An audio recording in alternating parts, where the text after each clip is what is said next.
ఆరోగ్యశ్రీ ద్వారా 10 లక్షల రూపాయల ఉచిత వైద్యాన్ని అందించడం ద్వారా పేదల ఆరోగ్యమే మా ప్రభుత్వం యొక్క బాధ్యత అని చెప్పి ఈరోజు ఆ ప్రయత్నాలతో ముందుకు వెళ్తున్నాం మిత్రులారా.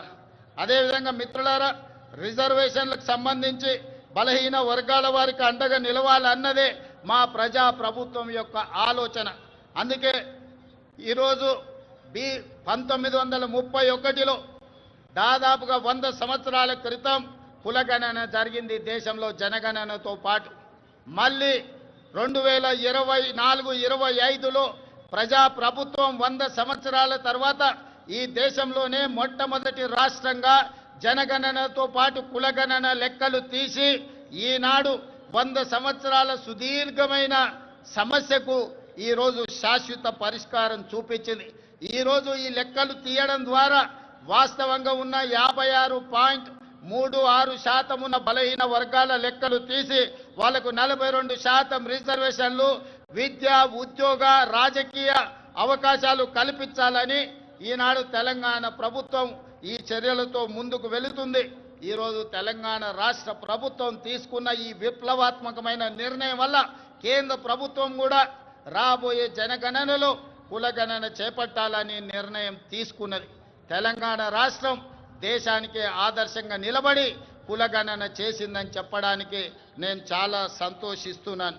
అదేవిధంగా మీకందరికీ తెలుసు, ఎస్సీ కులాల ఉపకులాల వర్గీకరణ దాదాపుగా 40 సంవత్సరాల నుంచి ఎన్నో పోరాటాలు చేసి ఎంతో మంది అమరులై సుప్రీంకోర్టు జడ్జిమెంట్ తీసుకొస్తే ఎస్సీ కులాల వర్గీకరణ మొట్టమొదటి రాష్ట్రం తెలంగాణలోనే.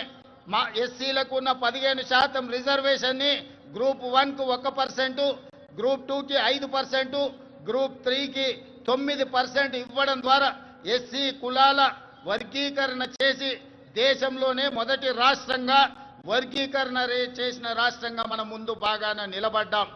అంటే ఈనాడు తెలంగాణ ప్రజా ప్రభుత్వం బలహీన వర్గాలకు, ఎస్సీలకు సంబంధించిన ఎంతో దీర్ఘకాలికంగా సమస్యలుగా ఉన్న వాటిని శాశ్వత పరిష్కారం చూపించడం ద్వారా ఇతర రాష్ట్రాలకు, దేశానికి ఆదర్శంగా నిలబడ్డామని చెప్పడానికి నేను గర్వపడుతున్నాను.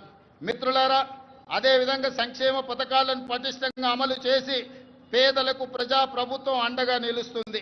ఇల్లు లేని నిరుపేదల కోసం ఇందిరమ్మ ఇండ్ల పథకం ద్వారా ఇంటి నిర్మాణానికి 5 లక్షల ఆర్థిక సహాయం అందిస్తున్నాం.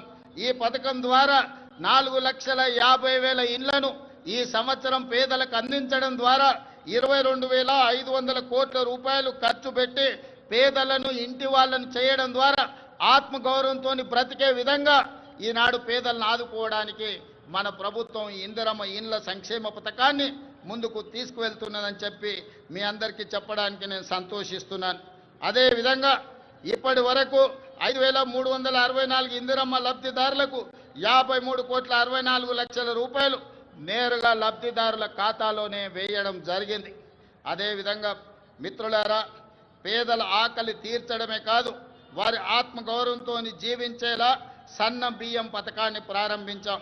సంక్షేమ పథకాల చరిత్రలో సన్న బియ్యం ఒక ట్రెండ్ సెట్టర్. తెలంగాణలో 3 కోట్ల మంది సన్న బియ్యం పథకం ద్వారా లబ్ధి పొందుతున్నారు. ఖమ్మం జిల్లా సారపాకలో స్వయంగా నేనే సన్న బియ్యం లబ్ధిదారుల ఇంటికి వెళ్ళి ఆ గిరిజన కుటుంబంతో కలిసి సహపంక్తి భోజనం చేసినప్పుడు ఆ కుటుంబ సభ్యుల కళ్ళల్లో చూసిన ఆనందం జీవితకాలం నాకు గుర్తుండిపోతుంది. ఎందుకంటే ఒకనాడు రేషన్ షాపుల్లో ఇచ్చే దొడ్డు బియ్యం మిల్లర్ల మాఫియా లేకపోతే దళారుల మాఫియా చేతుల్లో ఆనాడు వాళ్ళ చేతుల్లో ఉండే.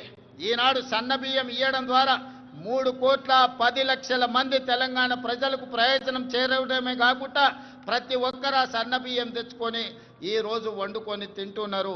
నిజంగా ఇది ఒక గొప్ప విప్లవాత్మకమైన మార్పు. దీనికి ప్రజా ప్రభుత్వం పునాది వేసిందని తెలియజేయడానికి నేను సంతోషపడుతున్నాను మిత్రులారా. అదేవిధంగా పెట్టుబడులు మిత్రులారా, తెలంగాణ రాష్ట్రం సంక్షేమమే కాదు అభివృద్ధిలో కూడా దేశానికి ఆదర్శంగా నిలబడాలని స్టేట్ ఓన్డ్ ట్యాక్స్లో దేశంలోనే మొదటి స్థానంలో ఉన్నాం. అదేవిధంగా స్వదేశీ విదేశీ పెట్టుబడులను ఆకర్షించడంలో తెలంగాణ రాష్ట్రం ఈ దేశంలోనే మొదటి స్థానంలో ఉంది. దాదాపుగా ఈ 18 నెలల్లో 3 లక్షల కోట్ల రూపాయల పెట్టుబడులను ఆకర్షించడమే కాదు అమెరికా, జపాన్, సింగపూర్